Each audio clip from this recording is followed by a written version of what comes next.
Hey folks, how you doing? My name's Dale Harrington and welcome to the first ever, probably annual, but let's not jinx it, retro pop-up show live from the beating heart of New England right here in Weston.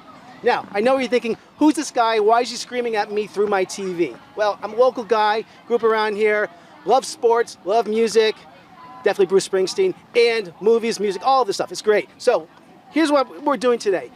We are doing this show, brand new show. It's gonna be great.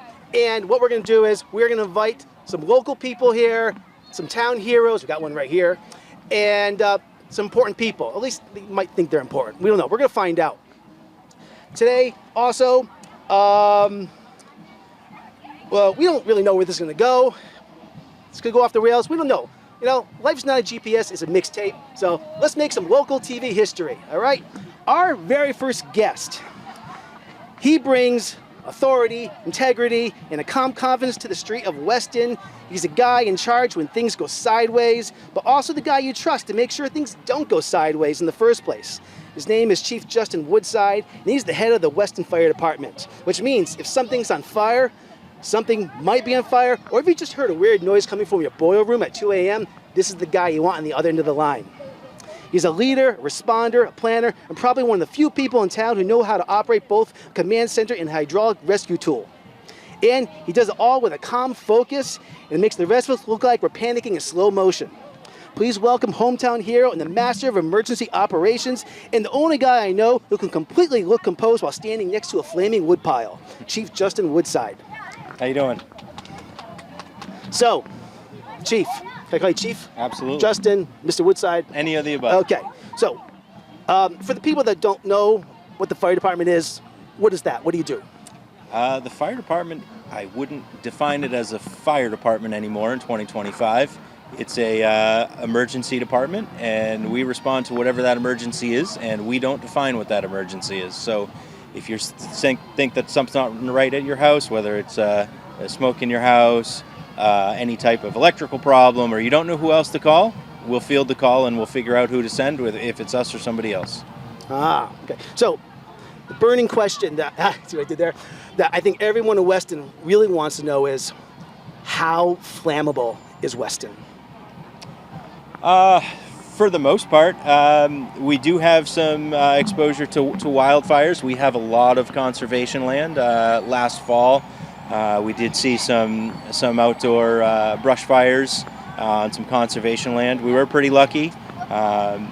We did put an outdoor fire ban for about 8 weeks last fall, but other than that, a lot of new construction, a lot of safe homes here is in contrast to maybe a larger city with older homes. So the housing stock here is in good shape. Since we're talking about homes here in Weston, a lot of mansions in Weston. If a mansion did catch fire, would it burn longer because of all the reclaimed wood in Weston and all the artisanal wallpaper? Not necessarily. So we base those things on square footage. So an 8,000 or 10,000 square foot building or home in the city of Waltham is the same as a square footage of a 6, 8, 10,000 square foot home in Weston. So it doesn't necessarily mean any better or worse. Some of it goes back to what year it was built, the construction technologies at the time of that structure was built. But overall effort from the fire service is the square footage of that structure and how intensive it would be in terms of personnel for us to send to mitigate that emergency. Okay. So I heard some rumors that working in fire was part of your family.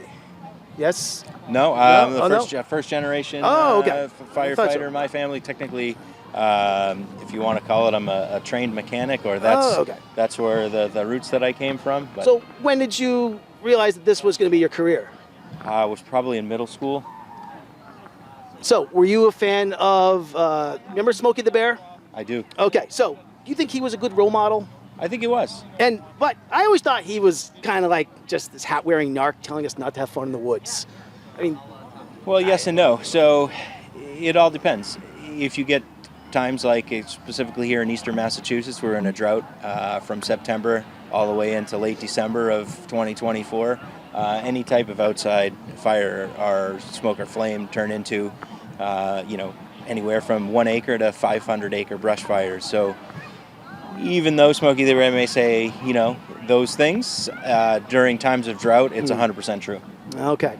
So when you obviously watch Chicago Fire, did you ever think this is just like real life, but with more cheekbones? Not even close. No? Not even close. All right. So they do a lot of depiction on those shows, specifically Chicago Fire, where you can see, and the breathing apparatus they wear doesn't have the nose cone and the mouth cup, so they can, film that on TV. All I can say is, if you want to picture yourself in a fire, go to some random stranger's house, close your eyes and crawl around on the floor. You can't see anything, and everything's by feel. That reminds me of another thing. So, would you ever consider doing a fire safety segment on Weston Media? They're over there. They're great people. That also doubles as a cooking show. And I'm thinking like something like Stop, Drop, and Roll, and Saute with Chief Woodside. Yeah, we could do that. Oh, because I hear they really need a cooking show, and I think a nice double pairing. Yeah, we do a lot of fire safety, but we need to up the game on kitchen fire safety. Oh, I think it's great. We'll make a note of that. Cool. I think we are close to, I think that's all the questions. I talked for a long time up front, so I think we're out of time, so I think you got to get out of here. But before you do that, this is the most important thing. All guests on the show pick a raffle item here, and this is the most important thing. So hold on, I don't have enough hands here. So pick an item here. All right. What do you got? Vintage poster, tape of justice. Oh signed my by God, entire that cast. is like the grand prize. Right out of the gate, this is huge. All right, so I think you're a movie guy? Sure. Oh, here it is. All right. I'm also an actor, and I did a movie. It was done on VHS tape back in the early 90s, but this is yours. Thank you. Actually signed it by the whole cast. Thank you. Put that on your wall. You can talk about it. Say you met Dale Harrington, action star from the early 90s. Had so much fun doing that. My brother, Al, he did the boom mic. He recorded it, mixed it. We shot it down on the other side of the town green. Everything was like double. The town hall was the Kremlin. We doubled it for that. So it was a lot of fun doing that. So we're going to have a great time. That's vintage. Thank you. All right. Thank you. Been a great sport. All right. Yeah, you're good.